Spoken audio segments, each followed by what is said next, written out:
Will your overwhelming anger and sadness ever stop?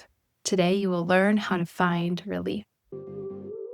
Welcome to Heartbreak to Wholeness, the podcast helping you heal from the mindfuck of narcissistic relationships and move towards the secure, peaceful woman you want to become. I am your host, Brie Walta, relationship clarity coach and EFT certified practitioner. Let's dive in. Welcome back to Heartbreak to Wholeness. What do you do when the pain of a narcissistic heartbreak just won't stop? When you are crying multiple times a day, when sadness is just sitting in your chest like a weight, when rage is bubbling up inside of you and you feel panic because it's such an overwhelming feeling, when you feel like you're drowning in emotions that you can't control and nothing that you try to do makes it go away. If that's you, I want you to know that I see your pain. Your pain and your experience is so real, but it doesn't have to be permanent. You don't have to continue just trying to exist. You actually can get to a place where you feel like you are living again. So get ready, because in this episode, you are going to understand why your sadness and anger keep coming back no matter what you try, how to break free from the self-blame and the shame that really deepens this emotional pain, and how to take the first steps to start to release this pain and step towards joy and presence in your life. And remember to stick around to the very end of the episode where I will pull an oracle card to offer a message that you can use this week to stay more conscious in your healing. Ladies, I know this feeling so well. You are curled up on the bathroom floor, crying your eyes out, and you think, I just don't want to feel this way anymore. Maybe you're a mom and you're thinking things like, my kids deserve better than this. Or you just want to be present again, but you can't get out from underneath this fog. One moment you are crying, and the next moment you're irritable and snapping at the people that you love, and then the guilt makes you cry again. And it's this endless cycle of sadness and anger and numbness, withdrawal, repeat. It is so exhausting. I know you deeply value self-work and introspection. And so maybe you have tried journaling, maybe you've tried prayer or meditation or affirmations that you've read in the 4,000 self-help books that you have tried to read just to make this pain go away. Maybe you've tried working out. Maybe you've tried pushing through with a smile because smiling is supposed to make you feel better. Maybe you've tried ignoring it with food or wine or scrolling on social media. Maybe you've just begged yourself, like, please, for the love of God, just stop feeling this way. We should be feeling better by now. We shouldn't still be crying over him. But no matter what you do, the anger and the sadness keep coming back. And the more that it repeats, the more hopeless that you feel. One of my dearest clients came to me in the very beginning of working together, and she was in this place where she was crying day in and day out over the pain that she had experienced in the relationship and trying to make sense of what that relationship was, what it meant, if it was real. And she said to me, Brie, it's just endless crying with absolutely not knowing how I'm ever not going to feel this way. She felt so stuck in the emotion that she didn't think that there would ever be a way out of it, ever be a time which she would feel peace again. Nothing was bringing her joy, and she just wanted to make it stop. And that's it, isn't it? That is such an encapsulation of this desperation, this exhaustion, this need for it to stop because you feel like you are so trapped in the emotional overwhelm. And the kicker here is that it's not just the anger and the sadness, overwhelm that you're feeling. Because of how much of that you're feeling, then the shame piles up on top of that. It's this spiral that starts to spin and suck you down further. And then you start to believe that something is wrong with you, that you're broken, that you should be feeling better already, and what's wrong with you that you can't. And oh, by the way, you don't even know who you are anymore or how to even begin to start to move forward. This shame adds so much more weight to the sadness and the anger, really weighing us down into it so we can't get out of it. You don't just feel the pain, you blame yourself for the pain. And over time, it just continues to chip away your identity, your sense of self, your confidence that you can figure it out. It makes you feel less and less resilient every time that the sadness or the anger takes you under. You can't remember what it was like to laugh freely. You can't remember what it was like to wake up without dread. You grieve this old you, but you can't find your way back. And I'll tell you from experiencing this, that this emotional overwhelm, it doesn't stay contained. This spills over into every part of your life. It affects your kids who see you checked out or are quick to anger. It affects your work because you have zero energy and concentration and motivation to be doing what you need to do. Your friendships continue to drift away and you feel alone and jealous at the same time. It whittles away what is left of your sense of self. Self-care becomes really challenging. Hobbies? No way. There's no space or energy for that.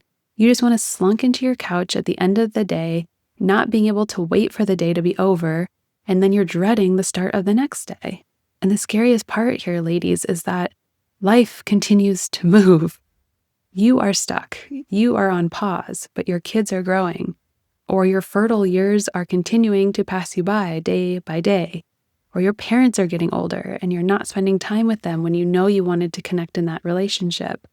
Or your friends are getting married and you're so stuck in the sadness and anger and hatred around love that you can't be genuinely happy for them. Opportunities are passing that you can't see because you're stuck in this muck. Life is happening. Memories are being made and you're frozen. You're stuck on pause while everyone else is living.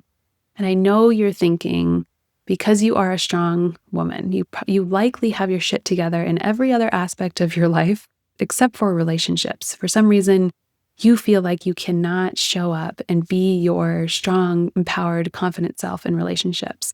And I know one of the reoccurring thoughts that are happening for you is, I should be able to handle this. I should be able to get this to go away. Now, you are allowed to feel sad. I'm a huge proponent of feeling all of the feelings with equal importance. But when you are deep in that vortex spiral hole and you're all consumed with this emotional overwhelm, I need you to know that it is not just about willpower. You can't just get over it. You can't just strong arm your way through it and pretend that it's going to go away or just wait for it to go away. You can't bully yourself for feeling sad or angry. I want you to think about a little kid who is screaming for your attention. If the kid is screaming at you and you look at them and say, "Shut up already, you shouldn't be feeling this, get over it," the child probably wouldn't stop crying out of a feeling of being comforted.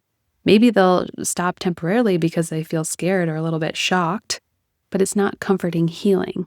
And if they aren't temporarily shocked, maybe they're actually starting to cry or yell even louder. You having big feelings is not a problem or something to get rid of. Your body is holding on to this unprocessed pain, and forcing yourself to be done with it is only burying it deeper. If trying to ignore it worked, then you wouldn't be here. Learning to be with our emotions and regulate our system so that we can feel things fully and process them and move them instead of repressing and pushing it down is a skill. So I want you to know that these emotions don't have to own you forever. Healing is possible. Relief is possible. Nervous system regulation is possible. Peace is possible.